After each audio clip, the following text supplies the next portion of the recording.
to Jamb 2012 Economics Past Question, question 8.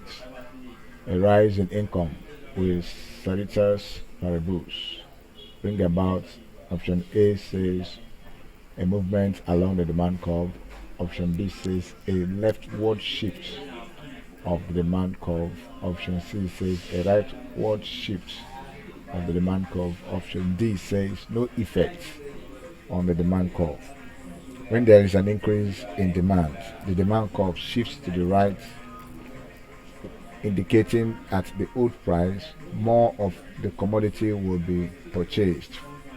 For example, if the income of the consumers increases, more of the commodity is likely to be purchased at the old price.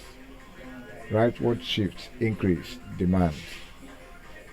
Thus, option C is the right answer.